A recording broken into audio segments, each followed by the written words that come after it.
Vamos a las 4 de la tarde, 29 minutos. 4 de la tarde, 29 minutos en el micrófono de Radio Águila, Voces con Libertad. Cuando le propuse a mi amigo Johnny Jorge el tema de qué ofrecen los candidatos presidenciales para el agro, y sobre todo aquella frase que se pone de moda cuando entramos a campaña electoral, tanto seccionales como nacionales, en este caso nacionales porque vamos a elegir primer mandatario, ¿qué le ofrecen al agro, al agricultor? Siempre está de moda esta frase: vamos a volver la mirada al campo. Ya de mirada al campo, los campesinos, los agricultores están cansados. Johnny Jorge con nosotros, palabra autorizada para hablar del tema. ¿Cómo le va? Un gusto tenerlo aquí en Radio Águila. Muchas gracias, Juan Carlos, por la entrevista y la oportunidad que me da para poder hacer conocer mis ideas, mis experiencias a la nación, a la comunidad. Realmente lo que me motiva a participar en esta entrevista es un deseo patriótico, aportar, sugerir, porque realmente he trabajado durante unos 45 años en el sector rural y siempre tengo una... Al igual que nuestro principal, el doctor John Copiano, que realmente tenemos una expectativa de que el Ecuador surja y de que todos los ecuatorianos, no digamos que seamos millonarios, pero que por lo menos disfrutemos lo que tenemos. Y entonces realmente para mí no es aceptable de que haya ecuatorianos de tercera y que no tengan una condición económica para subsistir y que tengan que vivir una familia con $5 al día, pueden hacer comida para una familia de 5, $150 al mes. Entonces realmente esto realmente a mí me sugiere de que hay que poner las cosas en orden. ¿Qué es lo que realmente perseguimos los ecuatorianos? En el momento que tenemos una constitución, la constitución viene a ser un paraguas para proteger a todos los ecuatorianos y según dice la constitución es para darle educación, para brindarle salud, para brindarle alimentación y para brindarle seguridad. Y entonces si nosotros analizamos eso, los ecuatorianos podemos tener excelentes profesionales en la policía, excelentes profesionales en los militares, pero tenemos ejemplos que lamentablemente todos los días tiran al suelo. Claro que nada es completo, perfecto, pero ya esto es un exceso. No falla en la noticia en todos los días que hay asesinatos, hay sicariato, hay también algo bueno en el sentido de que recogen, agarran pandillas que andan traficando drogas. Y entonces hay unas situaciones de cosas que esto tiene todo que ver en el ámbito rural, porque realmente la gente se dedica a estos menesteres, a estas ilegalidades, porque no tiene expectativas, no tiene esperanzas, donde el Ecuador toda su vida ha sido de desarrollo, en la producción agrícola, la producción agropecuaria, la producción de alimentos. Entonces, básicamente, en relación a eso es lo que su pregunta, ¿qué dicen los políticos? ¿Qué dicen los partidos políticos? 17, sobre todo los candidatos presidenciales. Los candidatos presidenciales. Entonces yo, en las oportunidades que he tenido para manifestar, lo que nosotros queremos es algo concreto. La gente del pueblo pide trabajo. Eso de la pandemia, de la salud, ya la gente sabe que tiene que ponerse alcohol en las manos y tiene que ponerse mascarillas y tiene que tener una cierta distancia social. Pero el trabajo no se lo da a nadie, y peormente si es mayor de edad. Y realmente la gente con el problema laboral que existe ya tiene temor de emprender, y con las trabas que existen tiene temor de emprender, porque le cuesta más obtener un certificado, un permiso del cuerpo de bomberos, que le cuesta un cojonal de plata para poder iniciar un negocio que ni siquiera eso va a invertir para poner ese negocio, para pagar el impuesto o la tasa que corresponde al certificado de los bomberos para poder obtener la patente municipal. Don Johnny, vamos al tema que nos interesa, ¿no? Sí. ¿Qué deben decir, qué deben proponer o qué debe hacer el candidato presidencial en torno al agro? Que es un ¿A dónde tema va? que usted domina. ¿A dónde va? El Ecuador ha sobrevivido toda su vida republicana y la colonia de lo que le generaba y de lo que le genera la producción rural, la producción agropecuaria, digamos también acuícola y pesquera. Es decir, la ganadería y la exportación de banano, de cacao, de café, de arroz también se exportaba. Luis Noboa Naranjo alcanzó a exportar arroz. Pero mire, el Ecuador exporta arroz a Colombia cuando a los colombianos les hace falta. Nosotros tenemos un gran problema en el Ecuador. Lo que sabemos hacer, lo que somos expertos, no le damos atención, no lo mejoramos, no lo profesionalizamos. Aquí tenemos gente muy capacitada para ser excelente. El Ecuador una potencia a nivel mundial en producción de alimentos orgánicos, pero ni siquiera eso respaldamos. Lamentablemente aquí no tenemos esa capacidad. Entonces tenemos que enfocar, si el partido político está preocupado por obtener muchos adherentes, muchos participantes para poder llegar al objetivo de la presidencia de la República, y acuerda con el diablo y con Los Ángeles para poder llegar a la presidencia de la República, entonces ya llega con demasiados compromisos, cosas que los agricultores no le podemos dar. Inclusive no le podemos dar ni para las camisetas. No le podemos dar porque no tenemos. Entonces nosotros somos la última rueda del coche. Entonces que llegue un ministro de Agricultura al poder, un agricultor que llegue a ministro de Agricultura, un productor que ha perdido plata cada vez que siembra, eso ya sería un milagro, eso ya sería una revolución. Entonces ese es un primer punto. Yo soy partidario de que los candidatos a presidente deben tener su lista y deben transparentar quiénes van a ser sus ministros, quiénes sugieren ellos quiénes van a ser sus ministros. Ese sería un primer paso de independencia y de transparencia, de diafanidad, para saber realmente cuál es el objetivo, cuáles son los compromisos. Pedro Santos, por favor. En la práctica, ¿qué tendríamos que hacer para fortalecer el agro? Hagamos de cuenta que en este momento estamos los dos a hecho cargo del Ministerio de Agricultura. Ya, su pregunta es básica, pero para mí el problema es sustancial porque la ciudadanía tiene que entender y comprender de que no es que van a ayudar al agro, no es que van a ayudar a los campesinos. Si se toma una política agraria, una política agropecuaria para el desarrollo, va a ayudarse a todos los ecuatorianos. ¿Por qué? Porque si nosotros duplicamos la producción agropecuaria exportable, si ahora estamos haciendo 10.000, 11.000 millones, si la duplicamos, haremos 22.000 millones. Y si le hacemos un valor agregado, la subiremos a 60.000 millones. ¿Y usted sabe cuánta generación de empleo sería eso? Pero lamentablemente, ahora sí vamos a entrar al grano. ¿Usted le ha escuchado a algún candidato y a sus vicepresidentes y a sus asambleístas alguna propuesta clara y concreta? Yo he leído a dos candidatos en sus propuestas. En unos simplemente esbozan líneas de crédito a largo plazo, a bajas tasas de interés y educación. Pero eso es una parte del cambio estructural que merece el Ecuador, no el sector rural solamente.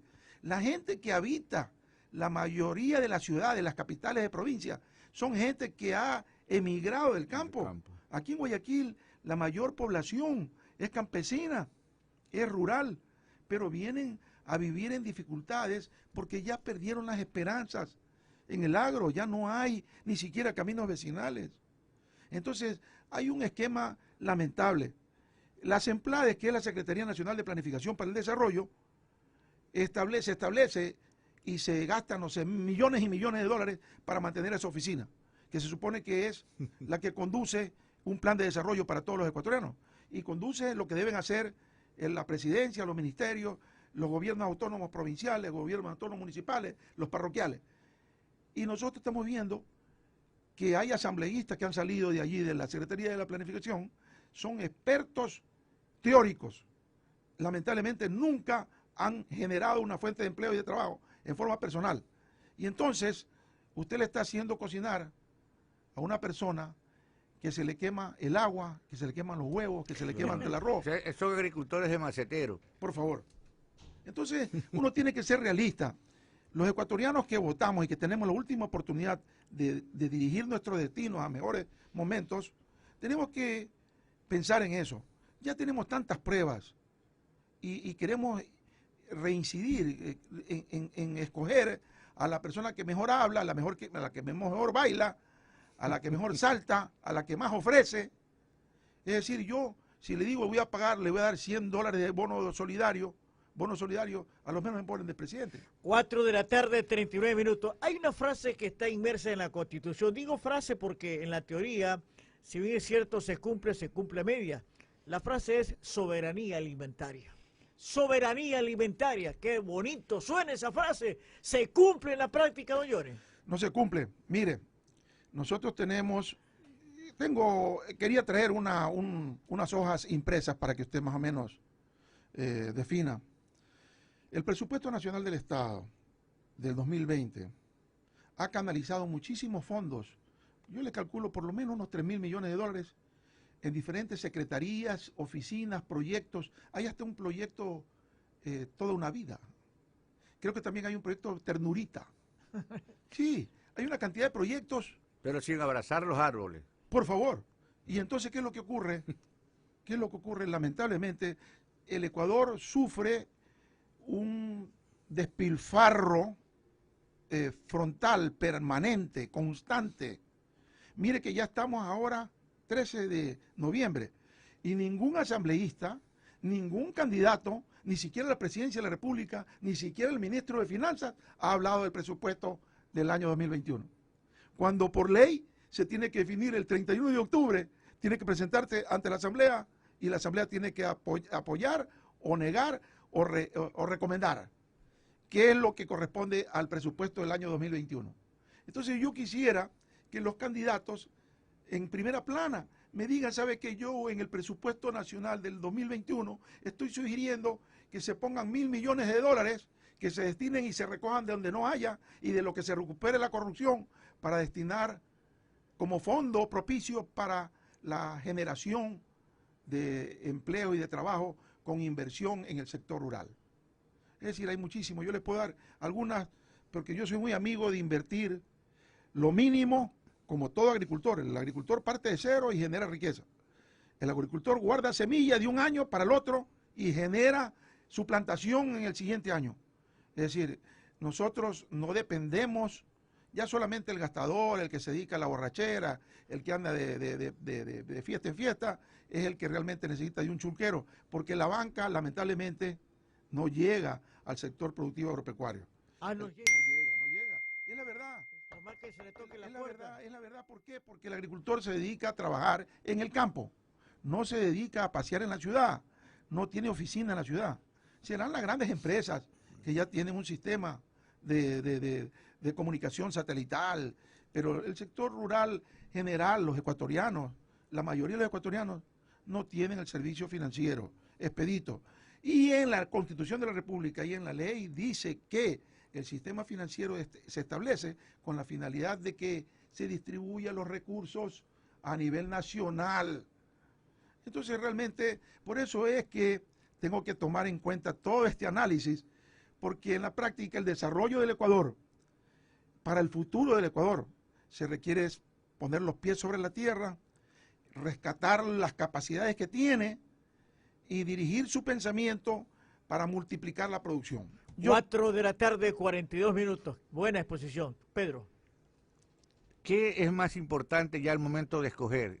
¿Qué es lo que necesita más, por ejemplo? Maquinaria, semilla certificada, dinero en efectivo.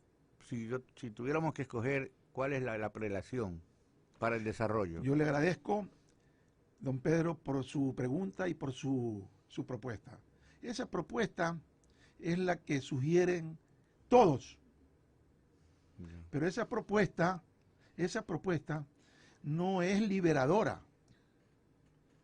Nosotros declaramos la independencia del sistema político español hace 200 años, pero lamentablemente no tenemos, usted habla de soberanía alimentaria, no tenemos soberanía económica, no tenemos soberanía política. Lo que tenemos es soberanía energética, posiblemente. Estamos ciertamente sometidos a los chinos con las ventas, preventas, hasta 2026, 2028, a los chinos. Económicamente ni hablar, estamos endeudados hasta las coronillas. Entonces, ¿qué es lo que ocurre? Hay que poner los pies sobre la tierra. Y una familia, dando ejemplo con un padre, si tiene deudas descomunales y tiene que mantener una familia, él se va a dedicar a ahorrar, él va a dedicarse a trabajar, a duplicar su esfuerzo para llevar más a su casa. Y lo que tiene que hacer el Ecuador y lo que lo va a sacar de la pobreza es hacer trabajar a todo el pueblo ecuatoriano con el mínimo recurso. Ya. Y el único sector que puede generarle riqueza permanente con el mínimo recurso es el sector agropecuario. Porque el sol, el agua y el viento es gratis. Gratis, Es gratis. gratis, Claro, usted lo ha dicho, es gratis. correcto. Usted se puede acostar en una hamaca y el árbol sigue creciendo, Claro. sigue produciendo Sí. y se multiplica una mata de banano. Usted la siembra, la cepa, una vez ya viene el hijo, el nieto y sigue produciendo. El palmito sigue produciendo. Entonces, la producción de una semilla de maíz le produce 800 semillas, si no es más. Le produce 5 mazorcas y cada mazorca le multiplica 1000 por 1. Entonces el problema es político. Si usted dice que tenemos, que hay que hay materia prima, que hay mano de obra. Yo digo lo siguiente y le resumo en 2 palabras. Por los agricultores, por los campesinos, tenemos. Por los demagogos, nos endeudamos. Pero es que hasta poeta hemos tenido de ministro de Agricultura, pues Johnny. Hasta poeta. No ha habido, salvo excepciones, por ejemplo, yo digo el ingeniero Leonardo Escobar, que es un hombre de agricultura. Salvo excepciones. El actual ministro, el que viene del sector Él es platanero. platanero, por supuesto. Pero ahí la mayoría no hemos tenido gente que se moje el Ahí viene el asunto. la Ahí viene bota, que se moje, que huela a tierra, huela a campo, como usted Mire, dice, Johnny. el problema es el siguiente. Nosotros tenemos 3 millones de embajadores en el exterior. ¿Ya? Tenemos en Estados Unidos, en España, en Italia, en Europa, distribuido en todo el mundo. ¿Sí sabe lo que hace Colombia? Le da un crédito a cada colombiano que vive en el exterior de $2 millones. ¿Para qué? Para que compre productos colombianos y los distribuya en donde él vive. Marca país. ¿Ah? Esa es la marca país. ¿Qué es lo que hace Colombia? Multiplica, genera consumo de su producto nacional en el exterior con los colombianos. Genera fuentes de empleo, trabajo y riqueza. Nosotros tenemos consulados, embajadas en diferentes países del mundo que consumen nuestro presupuesto, pero no generan riqueza. Claro. Entonces, eso tiene que ver con la producción agropecuaria. Usted mira, yo lo he repetido varias ocasiones, nosotros no tenemos que ser importadores, tenemos que ser exportadores, tenemos que ser vendedores. Nosotros no somos vendedores, los ecuatorianos no somos vendedores. Vienen a comprarnos aquí. Es como cuando usted va a comprarle al mercado o cuando va a comprar la plantación. Usted paga el menor precio. Pero si usted lo va a vender al exterior, entonces usted puede vender una caja de banano en 38 euros. Siempre se vende en Europa entre 36 y 38 euros. Aquí en el Ecuador llegan a pagar hasta $2.50, más o menos 2,20 euros por ahí. La caja de 20 kilos. Entonces yo ya he dado ejemplos. El Ecuador produce, alimenta a 600 millones de habitantes en el mundo semanalmente, pero viven en pobreza. ¿Por qué? Porque no es que no saben producir, no es que no tienen ingenieros agrónomos, tienen excelentes productores, somos eficientes, pero lamentablemente no sabemos vender. El valor agregado a ese producto natural no le han dado tampoco. no le han Hay dado. algunos que sí, pero no lo sabemos vender. Es decir, nosotros del banano podemos hacer muchos productos artesanales y generar trabajo para toda la población ecuatoriana. Hay muchos dulces y productos a base de banano que se pueden producir y consumir en el Ecuador. Se puede cambiar la economía del Ecuador y del precio del banano solamente que un ecuatoriano cada ecuatoriano consuma un banano diario. Si somos 16 millones, 17 millones de ecuatorianos, 17 millones de bananos por día. Eso cambiaría la economía del Ecuador. Pero lamentablemente no somos como los colombianos que amamos nuestra producción. Los colombianos consumen café, consumen chocolate, cacao producido por ellos, consumen aguardiente producido por ellos. Nosotros en cambio importamos cebada para hacer cerveza. Ahora yo aplaudo a la Cervecería Nacional que ya está teniendo un programa para que se produzca cebada en la sierra. Trigo también se debe producir en la sierra. Trigo se importa en el Ecuador. Estamos importando café. Entonces, ¿qué es lo que pasa? No solamente se necesita ser profesional en producción de plátano, no solamente se necesita ser profesional en importación de maquinarias para agrícolas. se necesita tener una experiencia en la producción, en la generación, en la venta en el exterior, en el mundo, en conocer la problemática financiera, qué es lo que afecta, porque las multinacionales están comercializando los productos ecuatorianos. Nos están pagando $6 y el ministro duda en subirle el precio. Es decir, se ponen a discutir cuál va a ser el precio mínimo oficial que se debe pagar por la caja de banano y se ponen a discutir. Ese es el famoso precio de sustentación. De sustentación. Entonces, el Ecuador, si es el mejor banano del mundo y si sabe comercializar correctamente, lo debe poner hoy, no menos de $10 la caja. Y esos $4 por caja, que vienen a ser 320 millones de cajas al año, serían 1.500 millones más de ingresos para el Ecuador. Permítame, don Johnny, aumenta Uruguay, mi querido Pedro, aumenta Uruguay, 2-0 le gana a Colombia, que será nuestro próximo rival en estas eliminatorias de tiro penal. ¿Cuándo no? Mire, el día de hoy alcancé en las redes sociales a ver un caso. Sale de la radio Cariamanga, envía una información, dice los ríos, gran sequía en el sur. Gran sequía en el sur y presenta el río Zamora, el río. A orillas del Zamora es una canción también. Zaruma, bueno, al sur. El río, el río Puyango, secos, secos. Hay gran sequía. Entonces, ¿qué es lo que pasa? Si usted revisa la historia rural del Ecuador, siempre saldrá el problema, le reventará en la cara y no hay fondos, no va a haber dinero para enfrentar ese problema. Eso es así. Entonces, ¿qué es lo que ocurre? Esas aguas que ruedan por territorio ecuatoriano, en el Perú las aprovechan bien. Ahí hay arrozales, ahí hay bananeras, ahí las aprovechan bien. Y aquí en el Ecuador no le podemos hacer ni siquiera un represamiento o hacer un cultivo, una reforestación. Tenemos un minúsculo, un pequeño, pero le dirigen a agricultores que no tienen dinero y que están en la central de riesgo en Pero a veces pasa que es época del arroz, viene el gobierno, abre la exportación de arroz y mata a nuestros arroceros propios. También. Entonces, ¿qué es lo que ocurre? Tenemos que enfocarnos, ¿qué es lo que queremos hacer en el futuro para el Ecuador? ¿Quiere hacer una provincia de China? ¿Quiere ser dedicada al comercio de electrodomésticos o electrónicos? ¿Se quiere dedicar a hacer maquila? ¿Qué es el futuro del Ecuador? El futuro del Ecuador, la ventaja comparativa que tiene Ecuador es ser productor de alimentos orgánicos y ser un país de turismo donde se puede llegar a vivir. Entonces se tiene que dar un sistema que dé la seguridad jurídica y la seguridad a las personas para que puedan invertir y puedan vivir en el Ecuador.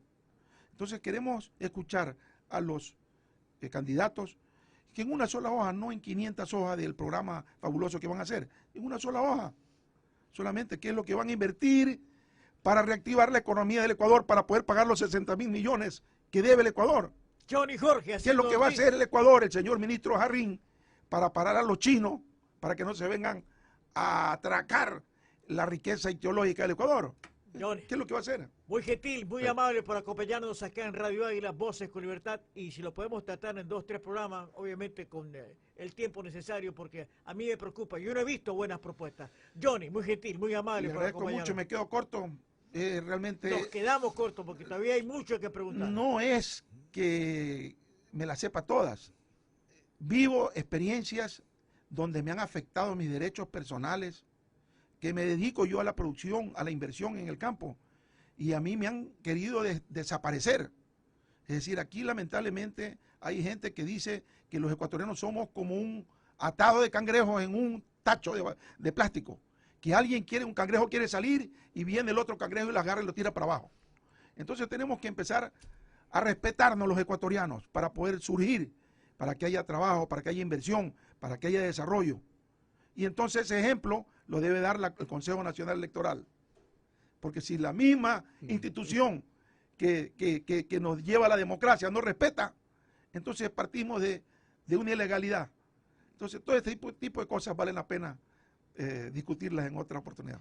Don Pedro, lo estamos despidiendo de nuestra programación. Sí, nos estamos despidiendo, gracias a todos y vamos a continuar porque estos son temas candentes, precisos y necesarios. Muchas gracias, don Pedro. Pase bien, felicidades, Ecuador.